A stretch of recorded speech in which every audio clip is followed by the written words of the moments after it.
I hope everyone is doing very well. I hope the weekend has been good and also the week has started very well. I thank every single person for joining us today, back to the Lab podcast. I hope that through our engagements and every single time that we have been having these discussions, I hope that they've been helping you in one way or another. We have planned and we are working to make sure that you will be joining us every single week as we discuss on different topics. And I really want to also thank the feedback that we are getting from those that are listening to us, from those that are joining us in our different conversations. And as time goes by, we will also be seeing other guests join us, different people joining us to make sure that things are moving very well and we are making Africa great through development when it comes to system development through different avenues, making sure that we are changing the perceptions of young people here in Africa through educating and changing their minds and letting them also see the different things that are affecting them as young people. Um, Today, we are going to discuss on one of the key topics that I am engaged in a different in my organization in different countries, and it is a discussion that I think so many people really don't want to discuss about it, but I think it has reached high time when where people need to sit down, people need to discuss, people need to see these specific gaps that are making this a problem. Um, People need to sit down with also the government and also with different organizations to see how they can build solutions to this specific problem. And today, the key issue that we're going to be discussing is on human trafficking, because under our organization Smart Talk Affair, which is sponsoring this specific podcast, one of the areas that we are engaging and we are working on is specifically on issues to do with labor trafficking and sex trafficking, and that is across East Africa. So East Africa as a region, and through our engagement, we have seen so many things. We have learned so many things. Number one, from community members. Number two, from governments. Number three, from also other organizations that are dealing in this specific space. And I think today just want us to, I want to introduce the topic first. Then I just want us also to just do an overview of these specific issues on human trafficking, and that is labor trafficking and sex trafficking. Um, then, as we continue with the podcast, we're going to be inviting different guests who are number one, either they are survivors, so that it is easier for also them to be in this specific conversation. Because if you want to build solutions, if you want to build sustainable models when that are going to help reduce these specific problems, we really need them to be on board. Number two, we're going to have experts who are in this specific sector. So those who are in the organization sector that are helping survivors. Those who are in the policy sector, who are helping different governments and coming up with very important and very key strategies, policies, different laws that are going to affect issues to do with human trafficking, specifically anti-trafficking policies and laws. Then we're also going to have people from government who are going also to be joining us so that um, we can see what are the different institutions doing to make sure that this issue is being reduced. Number two, how are we making sure that these different institutions are coming together to make sure that we are moving together forward. Not every single person is in different having a different mindset, or everyone is trying to pull the rope towards their own specific corner, and it is not building up a sustainable model or building up a sustainable system that is going to help in terms of reduction of issues to do with human trafficking. And I think through our different engagements, one thing that we have come to realize is it is one of the biggest problems here in Africa. and one of the key problems, specifically under or human trafficking here in Africa, is looking at the different people. Specifically, Africa is one of the continents that is producing a lot of victims when it comes to issues to do with labor trafficking and also sex trafficking. So that is those who are moving inside Africa. Inside Africa is, I'll give an example from Central Africa, going to eastern side part of Africa, going to southern parts of Africa, or moving towards the northern part of Africa, or moving towards the western part of Africa, and also vice versa. So they from these different regions moving across the board. Then you also look at people who are moving from Africa as a continent itself to other parts of the world, that is in Europe, that is towards the Middle East. Then also, as we have been engaging, there's a trend that has also been coming up, and that is also the Africans who are coming from Africa towards America and different parts of America. And you'll find the most common areas of them going is mostly you always see it is maybe particularly domestic work, uh, avenues, yeah, for them developing avenues and how um, they can help themselves. In order because of issues, maybe because of issues of poverty, and looking at issues of people looking for better opportunities that is outside Africa, and you'll find because of the different maybe laxities in terms of systems. When you're looking at the difference between implementation of different policies and different regulations uh, across the board, that is from the labor sector, that is from the to the migration sector, to the tourism sector. When you see there's a little bit of laxity in this specific area, then you'll find there is going to be a very huge problem when it comes to human trafficking. And you'll find the biggest sectors that have been identified, you look at mostly sometimes when looking at West Africa, you are going to maybe discuss or also see issues to do with fishing, fishing, mining, forced labor or human trafficking, especially under forced labor in the fishing industry, in the mining industry, in the oil industry. When you come to also other parts of Africa, you'll find there is issues to do with agriculture. The biggest issues to do with agriculture and engaging either that is child slavery, um, child forced labor. That is also individuals who are engaging specifically in labor and in different avenues, specifically in the agricultural sector. Then we're also going to look another area that is also very huge when it comes to human trafficking across Africa is issues to do with sexual exploitation. Um, and that is from child all the way to also adults. And for adults, we look at issues to do with prostitution, issues to do with forced marriages, issues to do with people not being paid because of sex, or they were told that they're going to get this specific work, and right now they're being put into issues to do with prostitution. Then also another thing that we also need also to discuss and also bring on the table also issues to do with the military, having child soldiers, and you'll find this is majorly in the central part of Africa, uh, all the way to also issues to do. I think so many people who have been online and. There is one warlord that has been really key, specifically when it comes to having children soldiers, and you see um, all these issues is contributing to the economy uh, of human trafficking, which is one of the biggest economies in the world.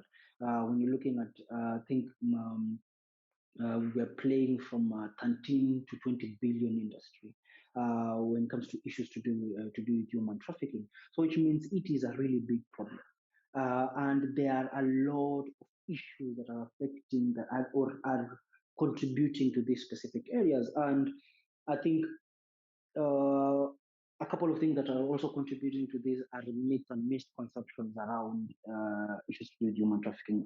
I'll give an example. For example, for Africa, when you're talking about labor, there are different avenues, there are different things that are affect issues to do with labor because of our um, cultural engagements, looking at to what extent there is something being seen that this one is being put under forced labor, to what extent is it seen that a child is being engaged into child labor, and such kind of things. So you find all these specific gaps that are in the system, and that are in the system that are affecting the actualization and making sure that the different protocols, the different laws, the different policies that have been that are focused majorly in anti-trafficking avenues.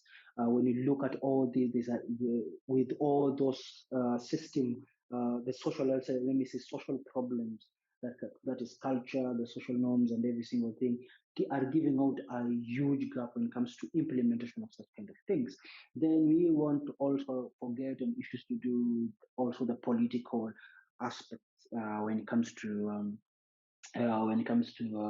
the implementation of these specific policies and all that. So you'll find Africa is finding itself in a space where, as much as we are really trying to put pressure on different governments, we are trying to put pressure on different institutions to develop different mechanisms to reduce issues to do with human trafficking across Africa. They are still, we are still far away. There are still different, we are stages far behind when it comes to actualization of this specific problem. And you'll also find issues to do with people only thinking that men are the only people who are dealing in issues to do with trafficking.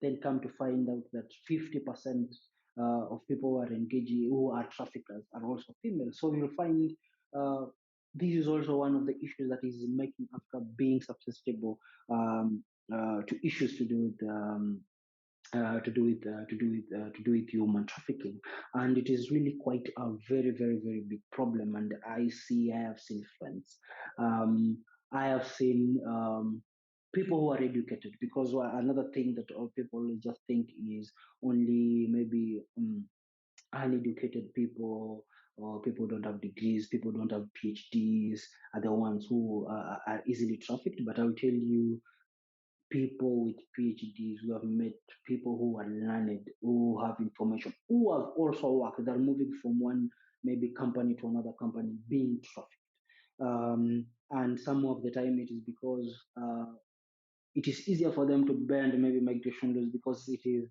this person is doing a PhD, there is nothing that can happen. There's nothing that is going to happen. Or I am educated, if I go, it is easier for me to run away from such kind of a problem. And it really affects on how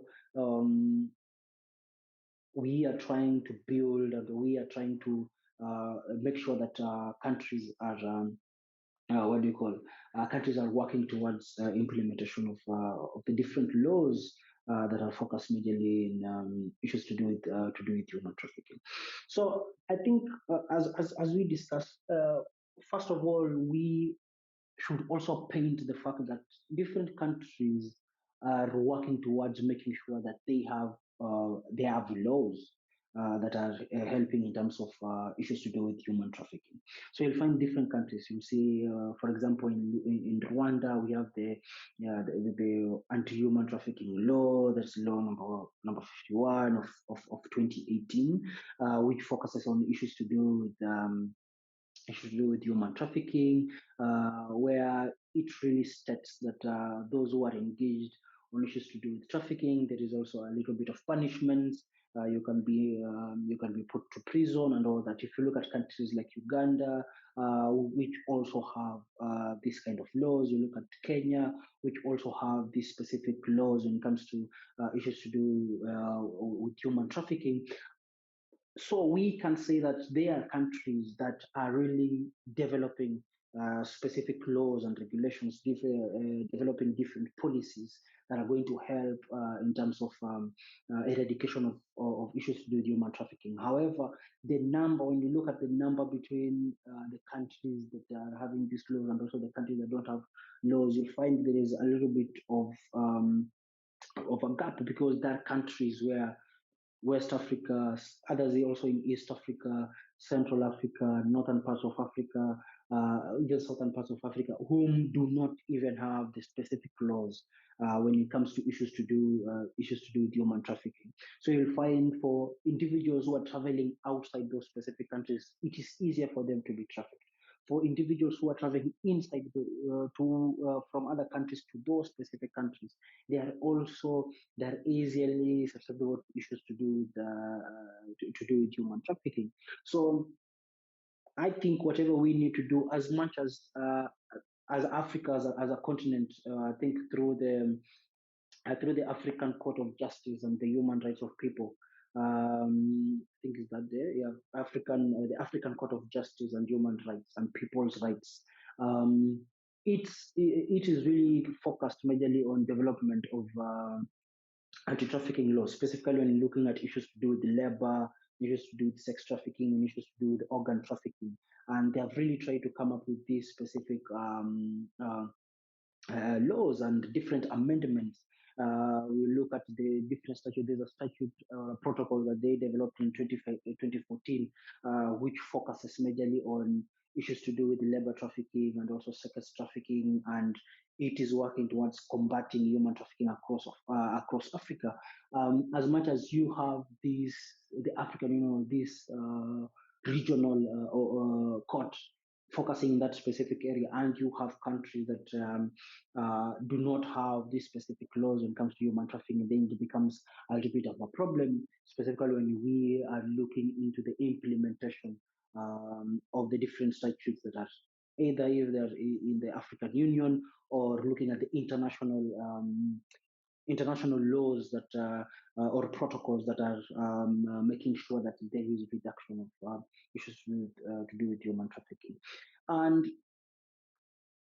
as you can see, or as we are discussing, you can also see it is something that it is not only in Africa, but it is an international thing. So uh, you can be trafficked here in Africa and go outside and you're not, or you can go outside to go look for work and you're going to be trafficked. That is outside the continent, and you'll find in around the globe, because there is high numbers that have been increasing in numbers when it comes to issues to do with human trafficking. If you look at the 2022 report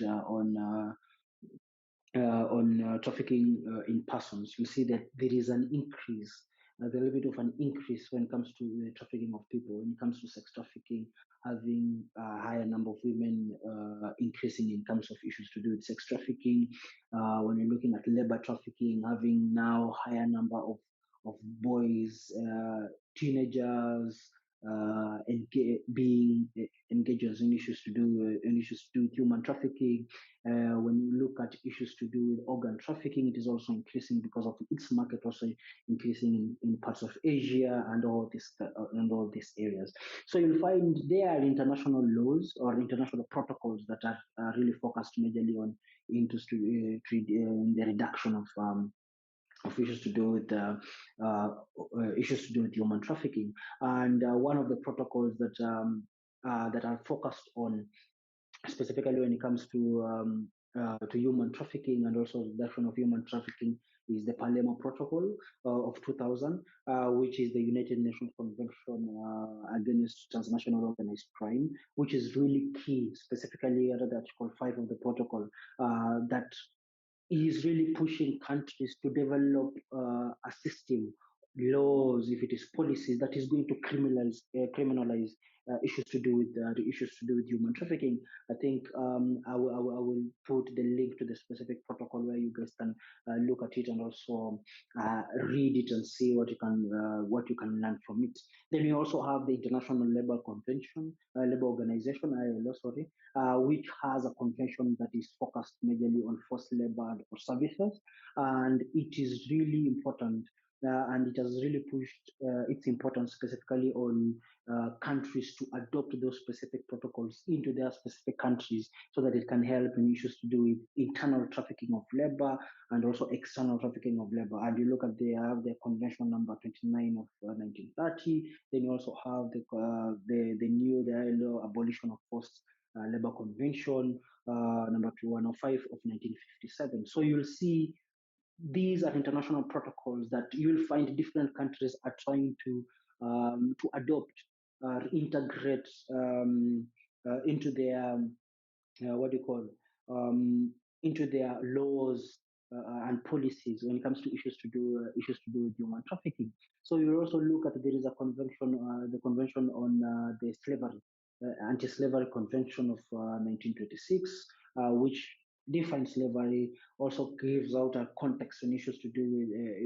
with slavery, and helps in terms of how different institutions can engage in slavery if it is for labor. Individuals can engage into slavery, and also looking at issues to do with forced marriages and something of the sort. Then you have the United Nations Convention on suppression of the traffic in persons and of the exploitation of of prostitution of others. That is of 1949, which looks at issues to do with prostitution, looks at issues to do with labor, looking at the different exploitation that can be done for the trafficking of persons. Then we have the International Convention on Civil and Political Rights, which has clearly stated the different engagements, specifically when we are looking into issues to do with into labor trafficking that is at an international level, but also at a local level. So you see, as we were discussing and talking about the different all countries that either they are adopting or do not even have these specific laws, you'll find there are specific countries, and there are a lot of there are specific countries that are adopting these specific conventions into their specific what do you call into their specific laws. So there is different ratification. So most countries have ratified, especially the International for Labor Organization for Forced Labor Convention number 29, the Abolition of Forced Labor Convention number 105, then the Slavery Convention that I just talked about, then the Convention of Abolition of Worst Forms of Child Labor number 182, which are being ratified um, into the specific laws and regulations in the specific country. However, as much as the different countries, I'll give an example for Rwanda, you see Kenya, Nigeria, there are a couple of countries that are ratifying these international conventions into their laws, but you'll find that they are still at tier two when it comes to the implementation and the realization of or the reduction of human trafficking inside their specific countries. And you'll find it is because of, and I want the implementation. Is the implementation really key? Is it being done very well? Because you can have really good policies, but if these policies are not being implemented very well, then there is a little bit of a problem. Then there is the political will. Is there good political will that is going to help in terms of making sure that there is engagement on issues to do with what do you call uh, uh, human trafficking in that specific in that specific either country or in the specific continent. And you need also to really understand that, as I said earlier, the context or the contextual, specifically when it comes to the social norms of the different countries, because you'll find for Arab countries there is a way in which they engage people who have been employed under them. There's a different way when it comes to Africa or the different countries. The different countries, as I said, some countries they will tell you there is an extent to which maybe a child is going to be engaged when it comes to labor, and it is not going to be seen as forced labor. There are some countries or regions where people are married early, so for them they might not see that as forced marriage. They might not see him as early marriages. They'll see it as a different thing. So understanding these different contexts as someone who is in the human trafficking sector, it is really important for you. It is going to be very important as you engage in terms of number one, development of policies, development of the different structures that are needed for the implementation and the realization of anti-trafficking laws or uh, anti-trafficking policies. We're looking at the different models of development or different models that and looked into the implementation or the realization of issues to the human trafficking. These are things that need to be looked upon or to be looked into, so that now it can really help in terms of what do you call in terms of the realization of issues to do with uh, realization of anti-trafficking activities that is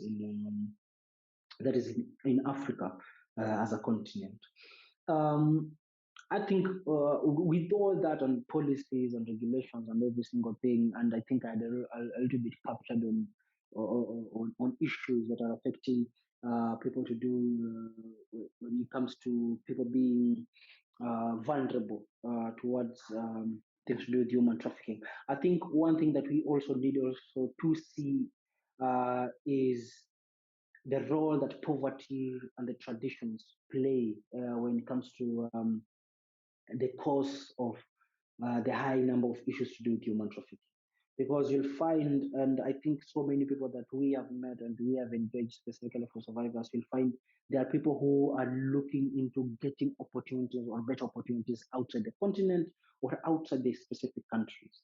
And when you find people are trying to look for these specific opportunities, and it is because of the vulnerabilities that they have either in the country that they are in, then you'll find it is easier for them to fall prey to organizations that are dealing on issues to do with human trafficking. So you'll find it is going to develop a trap for them, and when they've already got into this specific topic, it becomes a very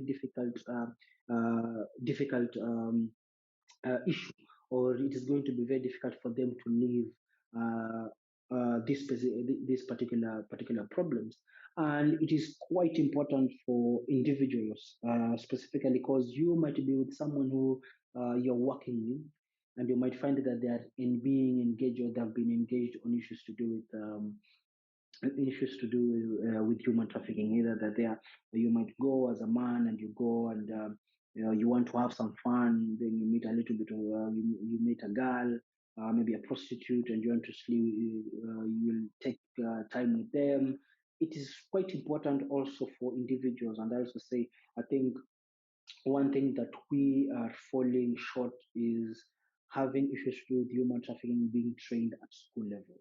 So it is easier for each and every individual to identify and see and read in between the lines when it comes to identifying survivors or identifying those who have already fallen prey or the victims of issues to do with human trafficking. Because as I was saying earlier, you might go and have some fun and you might find but the lady that you are maybe you're having sex with is being engaged on issues to do with maybe sexual exploitation, or they're being forced, they're being pushed or being forced into issues to do with sex trafficking. So having clues in which you can understand and see and read in between the lines, it can really help in terms of making sure that even you as an individual, you can know, okay, the way this person is engaging or how she's speaking or how he is speaking, either he's being engaged in issues to do with forced labor or he's not here just because he's happy or he wants and it sometimes just because he wants to make a little bit of money. So I think these are things that um, we really need to look into. And I think I will also cover on issues to do with labor because I think for most of the people that we have engaged with, specifically for women and men who have been trafficked, that is outside the country or also inside the country, most of them are always falling on issues to do with uh, forced labor. And we need to identify or also have the different indicators that can help in terms of identifying if there are big problems or something of the sort. And you'll find looking at the environment in which they're working, they're working in, looking at how much are they being paid in terms of issues to do with contracts. I know people really don't like to share such kind of issues, but it is really quite important for us to look into that, looking at the mental well-being of this specific individual. Uh, but they are overworking. They just want to finish or the day to end, and for them just to go back to where maybe they are sleeping or something of the sort. So, looking at such kind of issues, looking at the debt. Um, debt problems that they have either at home or them as individuals. Are they paying someone for them to continue staying there? Uh, and such kind of issues. So having these indicators and having the need of also having discussions with different people whom either you're working with or your friends or something of the sort, or you are interacting with the different people, the different you're identifying, you're working with or engaging in different levels. It should be very important for you to identify such kind of issues. So I think something that everyone always maybe asks me, and they always really want um, to hear. And also I think I've met in a couple of I think 3 or 1 month interaction with different organizations, and I've come to learn it is also really quite important as you're an individual to know the different uh, things that help you identify someone has been engaged on issues to do with human trafficking. And that is number one, the acts. What are the acts that they were engaged in? Were they transported? Were they recruited? Um, were they transferred? What kind of action was done to them when it comes to issues to human trafficking? And also for a trafficker, it is really quite important for you to know what kind of act did they do? Did they transport them? Did they transfer them? Did they change ownership where they were the ones who got that specific ownership of that specific individual? Did they what do you call it? Were they the ones who were offering the recruitment opportunity to that specific person? Then another thing that we also need also to look into is also the means. How is it done, and how was it done? Um, were they threatened? Were they coerced? Uh-huh. Um, was there a little bit of deception when it comes to, especially for those who are always recruited? Was there a little bit of vulnerability specifically for that individual? And you'll find on in Africa one of the biggest thing that people tend to use is the vulnerability of different individuals in the continent, and makes it a little bit of a problem. Then lastly, what is the specific purpose of this person being trafficked? So either if it is just because of labor, forced labor, that's exploitation in different avenues. Maybe were they being forced because of prostitution or sex trafficking? Were they being put under issues to do with to slavery? Were they being put into issues to do with slavery? And how has it affected them? Because as much as we really want to help people who have been engaged in issues to do with human trafficking, it is very important for us to also know this specific procedure, so that when you get a trafficker and you get a victim, it is easier for representation to make sure that it is easier for the person or the culprit to be identified and also be put behind bars. Um, so if you understand those three things, it is going to be very important for you, especially someone who is in the human trafficking sector. If you maybe you're a lawyer, if maybe you're an organization that is dealing on how it's going to help people to do with issues to do with human trafficking. So I think when I mentioned that, it is also easier for us to understand and also see how um,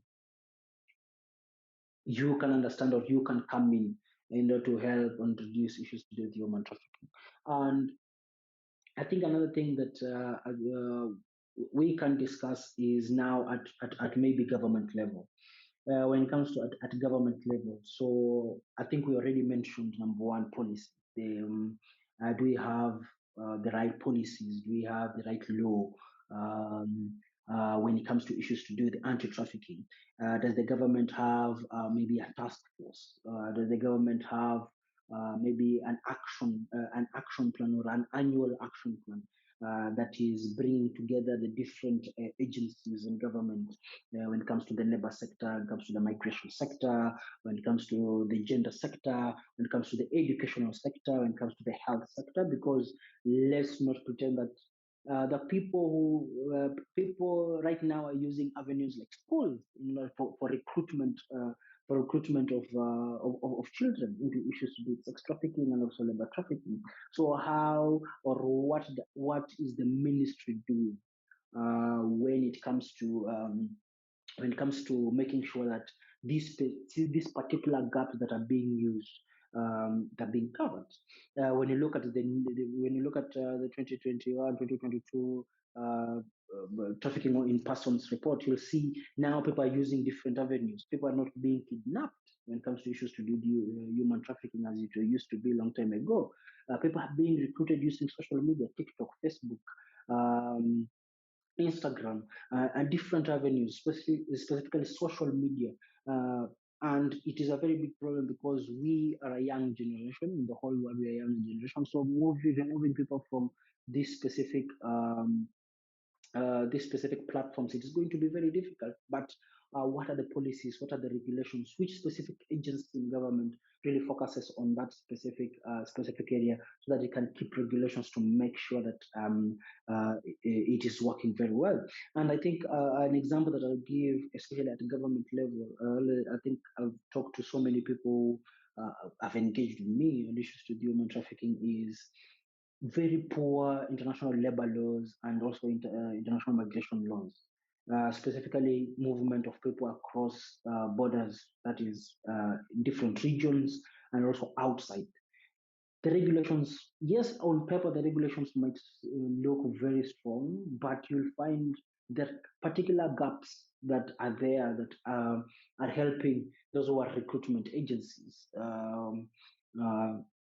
to make sure that people are being the trafficking is happening. So we also need also to discuss, and as we are also holding the government uh, to book, we need to identify this specific area. So we're not just going as anti-trafficking, we're going to the Minister of Labor. What are you doing to make sure that issues to do with unemployment are low by not only just giving out, government cannot give out the work for every single person, but number two, it can create avenues in which people are able to develop enterprises. And if it is able, it is easier for them. It makes it easy for them to now start other businesses, small businesses, in order to support themselves. When it comes to the education sector, what is there? What kind of education system is there in the specific country? Is it interconnected to the century that people are living in? Is it interconnected with what the market wants? Because if it is connected with what the market wants, it means it is going to reduce the number of people who are going to go out and are going to be dependent on employment, but it is going to be focused on also service provision, manufacturing, and something of the sort. So looking it as a whole, not only just looking at when this person has already been trafficked, so how are we going to help? It is also looking into what can we do right now with the population that we have right now so that we can reduce these specific gaps that makes them vulnerable. And when it has already made them vulnerable, then it is easier for them to be susceptible to issues with human trafficking. Because you can help people who maybe are a survivor or a victim of trafficking, but if they still do not have an avenue when it comes to uh, making finances and building businesses or something of the sort, then it is easier for them to fall back on issues to do with issues to do with human trafficking because they want to survive, they want to make money. So issues to do with policy when it comes to government level policy, what kind of the laws, what kind of environment is it creating specifically to help? How is it how are we using the politics? Because when it comes to policy development and everything, we should not run away from issues to do with politics because politics plays a very huge role when it comes to legislation and something of the sort. So, how are we making sure that we are bringing on board politicians, or should we change as the people who are fighting for issues to be human trafficking to be politicians, so that it is easier for us to discuss and tell them, okay, there's a problem and this is how it's affecting the future generation or something of the sort.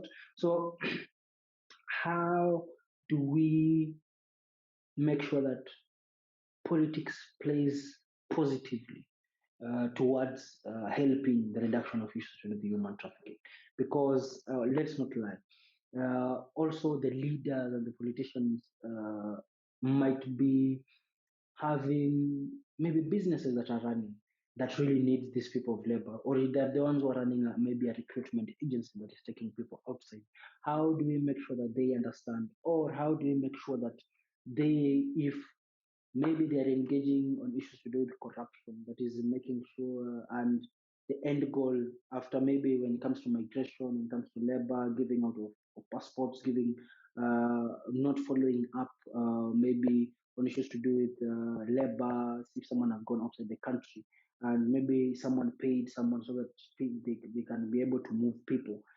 There must be a system where in government where it is going to help hold this person accountable and also hold him as a trafficker, because he created the avenue and something of the sort.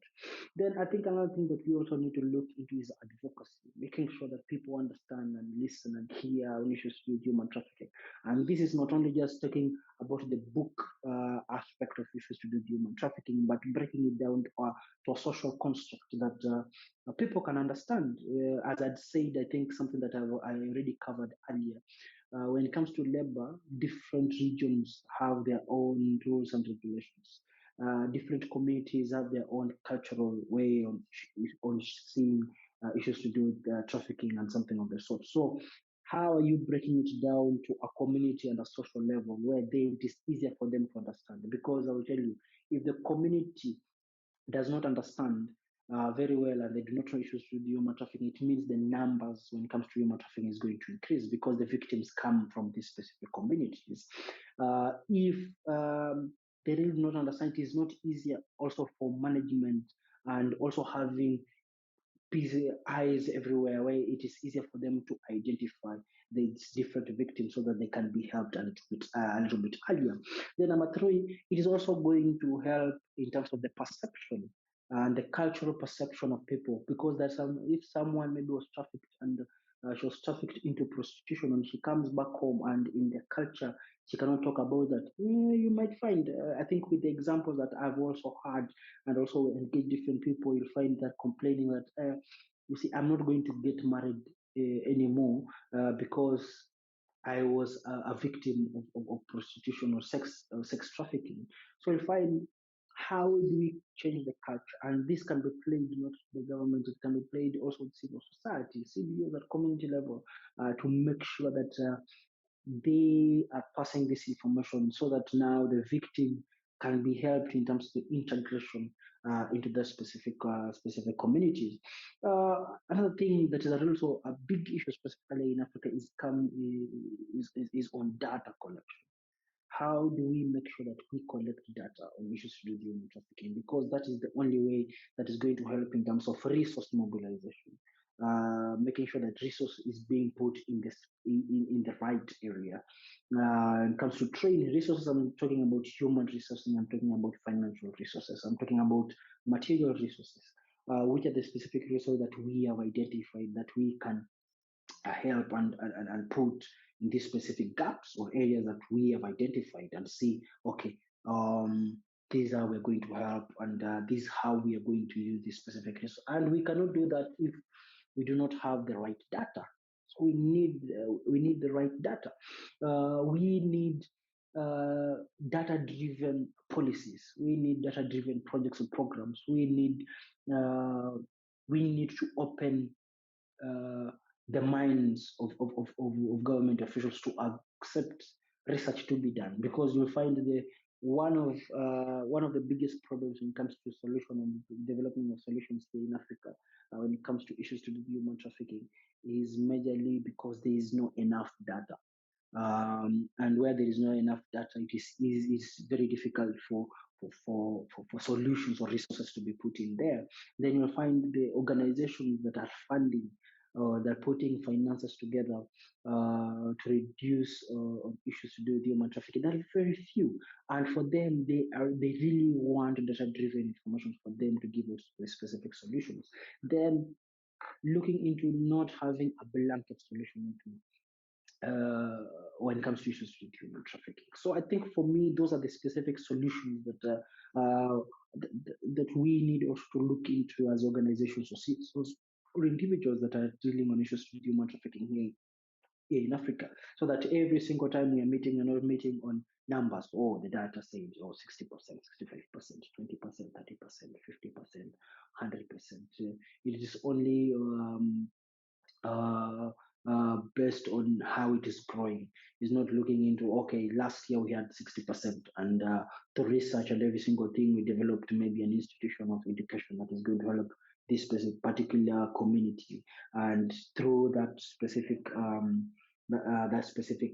research, we were able to get funding, and through the specific institution that we developed, the number dropped from 65 maybe to 50% or to 45%. So, and this can only be done through data collection, making sure data is shared, and also having government open up their eyes towards data collection and research.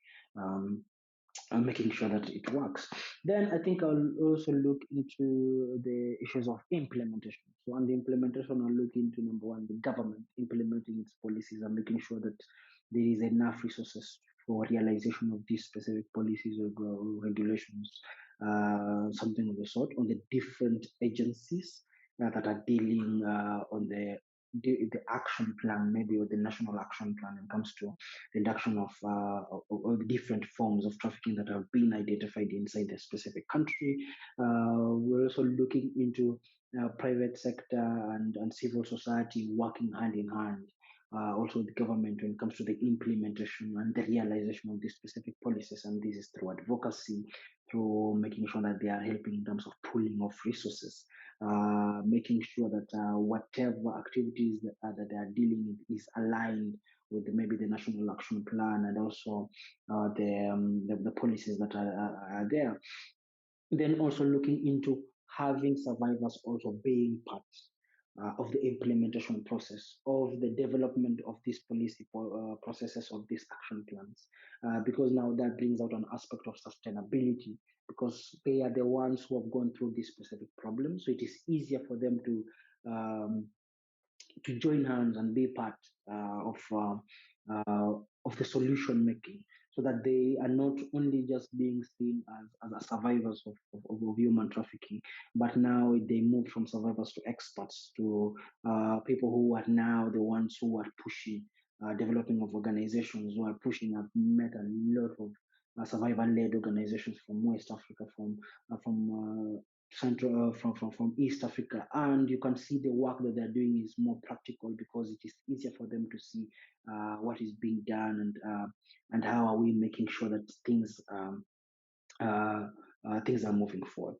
So I think today I just wanted us to just go through an overview on issues with human trafficking, and also get my mind on issues to do with human trafficking. And I think we are going to go deeper into the different activities or actions that are being done, and what are the specific gaps that these individuals have gotten in now the context of their specific countries, so that it can help us also understand on how can we build solutions on number one at country at community level, then at country level or national level, then at regional level, because it is, I always say, as much as you are going to build very good policies in your country, but the country next to you is not either developing policies or regulations on issues with human trafficking, they're also developing very huge gaps, specifically for your citizens, when it comes to issues to do with to human trafficking. So for us, we want to drive this conversation when it comes to issues with human trafficking, making sure that people understand, number one, which are the laws. When talking, I know we'll be talking with people from Rwanda. Which are the laws here in Rwanda when it comes to issues with human? What are the policies? What are those organizations doing? And how are they making sure that it is not only getting stuck in Rwanda, but it is moving towards Uganda, Tanzania, Congo, Burundi, and also towards Kenya. So that now we are moving together. We are part of um, of one vehicle towards the implementation and realization of issues to do with human trafficking. So I think I want to I want to thank. I know today it is a little bit short, but it's like an introduction to this specific segment on issues to do with human trafficking, and I really hope that people are going to learn. People are going to be changing the perceptions when it comes to um, when it comes to issues to do with human trafficking. Number two, we are now not only just be looking to government and also civil society or the private sector to develop these specific solutions, but as also individuals who are in this space, who are in these specific communities. Then it is easier now for us to play even if it is minute or small role, we can play our role to make sure that we have developed this specific solutions in one way or another. So thank you so much for joining us today. It has been great. It is always great every single day sitting and sharing what we have in mind. Please continue to follow us on Facebook. That is the Lab Podcast or Smart Talk Cafe. On Twitter, it is Smart Talk Cafe. On LinkedIn, it is Smart Talk Cafe. On Instagram, we have the Lab Podcast. On YouTube, we have Smart Talk Cafe and our playlist, the Lab Podcast. Please, let's continue having this conversation.